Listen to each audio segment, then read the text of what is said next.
हमने अब तक देखा कि ह्यूजेंस वेव थ्योरी क्या होती है, उसके मेरिट्स और डीमेरिट्स क्या है। हमने ये भी सीखा कि वेव फ्रंट और उसके टाइप्स कितने होते हैं। हमने ये भी देखा कि ह्यूजेंस प्रिंसिपल क्या होता है। अब वो ह्यूजेंस प्रिंसिपल का यूज़ करके हमें एक्सप्लेन करना है reflection of plane wave front, कि रिफ्लेक्शन कैसे होता है आखिर लाइट का। सो देखते हैं। मान लेते हैं कि हमारे पास एक सरफेस है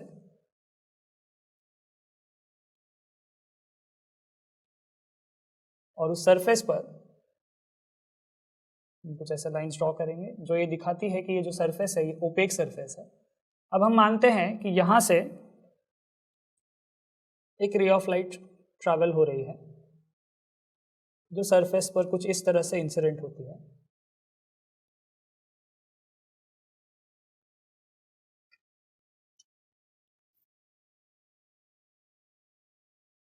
हम इस पॉइंट को कहते हैं ए,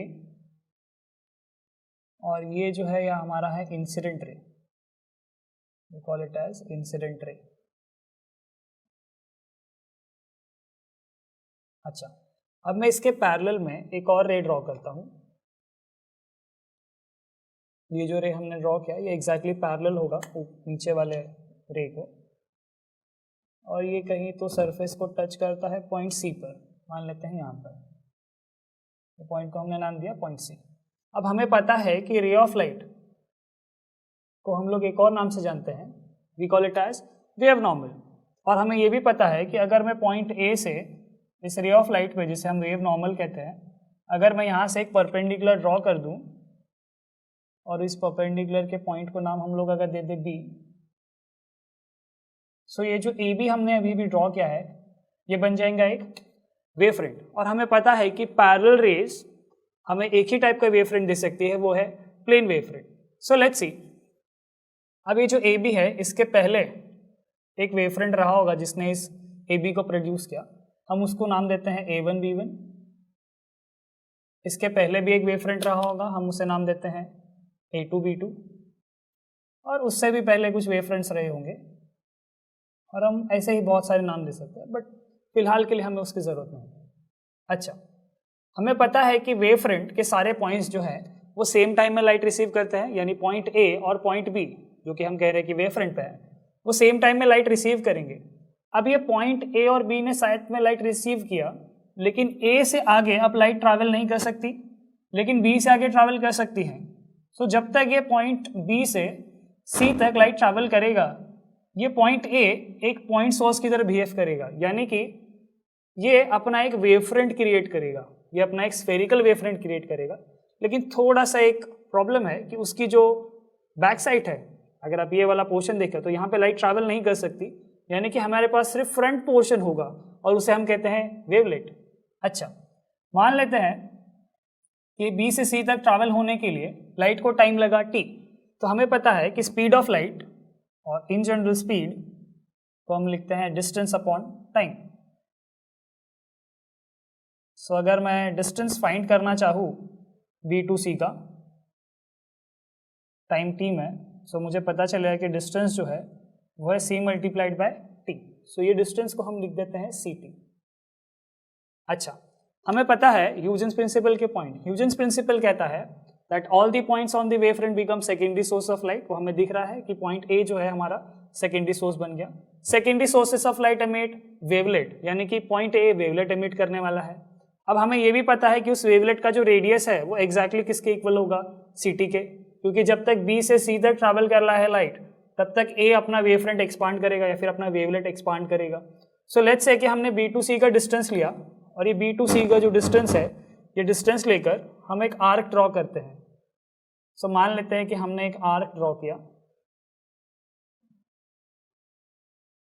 अब इस आर्क को हम टैंजेंट ड्रॉ करेंगे, क्योंकि ह्यूजेंस प्रिंसिपल का थर्ड पॉइंट कहता है कि tangent drawn to the wave front और the wavelet is new position of wave front, यानी कि यहाँ कहीं तो हमारा कॉन्टैक्ट पॉइंट आ रहा है।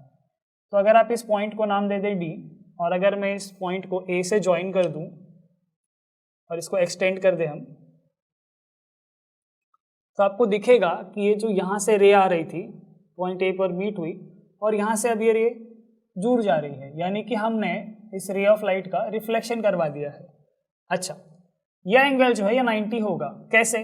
हमने अभी अभी एक आर्क ड्रॉ किया जिसका रेडियस था ct, यानी कि ये जो डिस्टेंस है a to d, इसका वैल्यू है ct, और हमें पता है कि ये टेंजेंट और रेडियस के बीच का एंगल 90 होता है, और हमें ये भी पता है कि ये वेव फ्रंट है।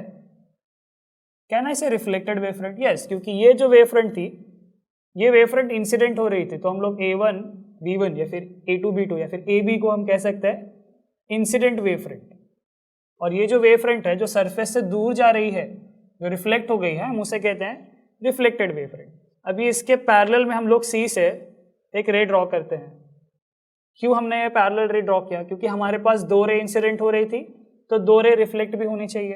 बट आप पूछेंगे कि सर यहाँ से कैसे हुआ? तो उसका एक्सप्लेनेशन ये है कि पॉइंट C, अगर मैं यहाँ से एक और पैरेलल रे बनाऊँ तो यहाँ कहीं मीट होगा सरफेस पे। अब ये पॉइंट और ये पॉइंट एक्ट करेंगे A और C की तरह, तो पॉइंट C क्या करेगा? अपना वेवलेट एमिट करेगा। फिर ये सरफेस पे किसी पॉइंट से आप उसको टेंजेंट ड्रॉ करोगे, फिर आप उसको ज्वाइन करोगे, तो आपको ये वाली रे दिखेगी। अच्छा, अब ये CD जो है ये आगे प्रोपोगेट होगी, और लेट्स से कि ये प्रोपोगेट होते होते, लेट्स से कि ये पॉइंट का नाम है C1, ये पॉइंट का नाम है D1, ये पॉइंट का नाम है D2, ये पॉइंट का नाम है C2। तो ये जो रे है ये है रिफ्लेक्टेड रे, और ये जो वेव फ्रंट हमने बनाया है ये वेव फ्रंट का नाम है let's say reflected wave front. अच्छा, हमारा मोटो क्या है? हमारा मोटो है रिफ्लेक्शन एक्सप्लेन करना, यानी लॉज ऑफ रिफ्लेक्शन एक्सप्लेन करना। क्या है ये लॉज ऑफ रिफ्लेक्शन? हमें पता है कि अगर हम यहां से एक नॉर्मल ड्रॉ करें,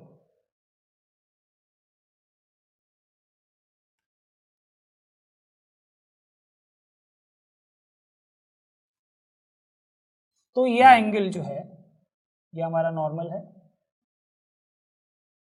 ये हमारी इंसिडेंट रे है, तो ये जो एंगल है इसे हम कहते हैं एंगल ऑफ इंसिडेंस, और ये जो एंगल है रिफ्लेक्टेड रे और नॉर्मल के बीच में, इसे हम कहते हैं एंगल ऑफ रिफ्लेक्शन। अब हमें ये प्रूव करना है कि एंगल ऑफ इंसिडेंस और एंगल ऑफ रिफ्लेक्शन जो है वो इक्वल है।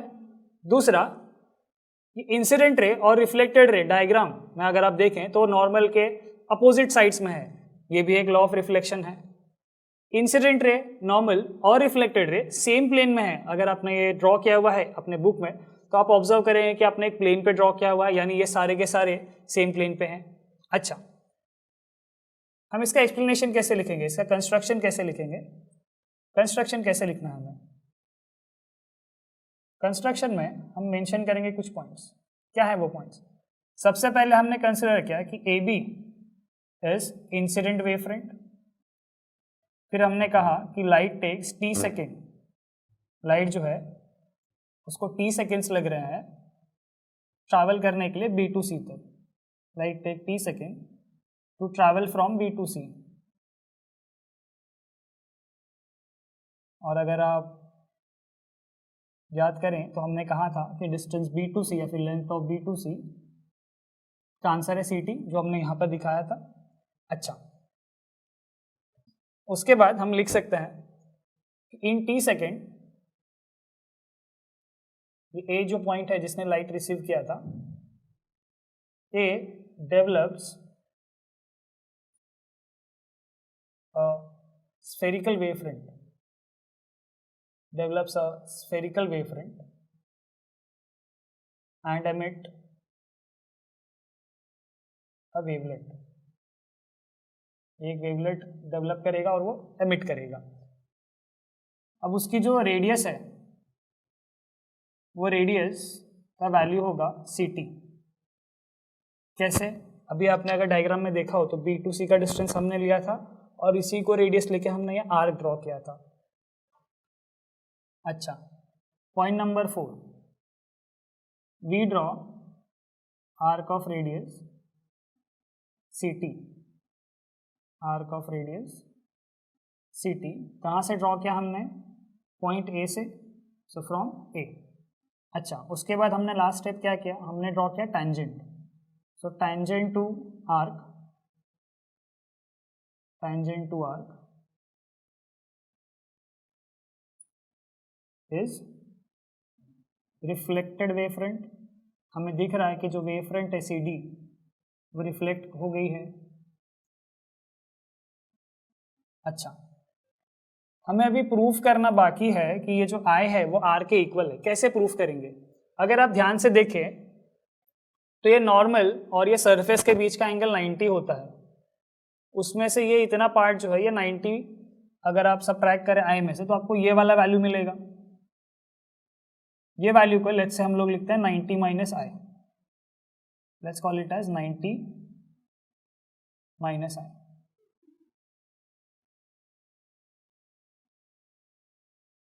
अच्छा, तो हमें पता है कि अगर ये पैरेलल रेज हैं, ये एक लाइन उसको कट कर रही है, तो ये एंगल और ये एंगल सेम होगा, तो हम इसको भी कहते हैं 90 माइनस आई। अच्छा, अगर आप ध्यान से देखें नॉर्मल और सरफेस के बीच का एंगल 90 है, उसमें से इतना एंगल अगर आर है तो यह एंगल हो जाएगा 90 माइनस आर। अब आपको दो ट्राइंगल दिख रहे होंगे, एक है ए बी सी और एक है A D C. So let's say this is our point number 6 in triangle A B C and triangle A D C. क्या लिख सकते हैं हम? Length of B to C is equal to length of A to D, क्योंकि दोनों का ही value जो है वो है सी टी। एंगल बी और एंगल डी दोनों का वैल्यू 90 है, तो दोनों इक्वल हो जाएंगे। और अगर आप ध्यान से देखें तो आपको दिखेगा कि लेंथ ए सी और लेंथ ए सी इक्वल है, क्योंकि वो एक कॉमन साइड है। तो हम बोल सकते हैं कि triangle A B C and triangle A D C are congruent by SAS test, side angle side test, हमने बचपन में सीखा है। सो अगर ये कॉन्ग्रुएंट ट्राइंगल्स है तो हमें पता है कि उसके करस्पॉन्डिंग एंगल्स भी इक्वल होंगे। सो हम कहेंगे कि बी सी ए और डी ए सी के वैल्यू सेम है। So therefore we write B C A is equal to angle D A C. अब अगर आप डायग्राम में ध्यान से देखेंगे तो बी सी ए का वैल्यू है 90 माइनस आई और डी ए सी का वैल्यू है 90 माइनस आर। सो यहाँ से अगर आप ऑब्जर्व करें तो 90 और 90 कट हो जाएगा, ये माइनस माइनस भी कट हो जाएगा, हमें आंसर में मिलेगा I is equal to R. इसका मतलब है कि angle of incidence is equal to angle of reflection, और यही हमें प्रूव करना था। So this is how we prove the laws of reflection. तो इस सेक्शन में हमने, इस वीडियो में क्या सीखा? हमने सीखा कि वेव फ्रंट ए बी के जो पॉइंट है ए वो इमिट करेगा अपना वेवलेट, और उस वेवलेट का जो रेडियस होगा वो है डिस्टेंस बी टू सी। तो हमने बी टू सी का डिस्टेंस लिया, पॉइंट ए पर रखा, एक आर्क ड्रॉ किया, फिर इसके बाद हम लोग ने पॉइंट सी से एक टैंजेंट ड्रॉ किया, क्योंकि और कोई पॉइंट हमारे पास है नहीं टैंजेंट ड्रॉ करने के लिए, क्योंकि ए सेंटर है, बी सर्कल के अंदर है और सी ही है एक ऐसा पॉइंट जो बाहर है। तो जो टैंजेंट हमने ड्रॉ किया वो हो गया हमारा wave front, reflected wave front, और उसको जब हमने परपेंडिकुलर बनाया तो हमारा हो गया रिफ्लेक्टेड रे।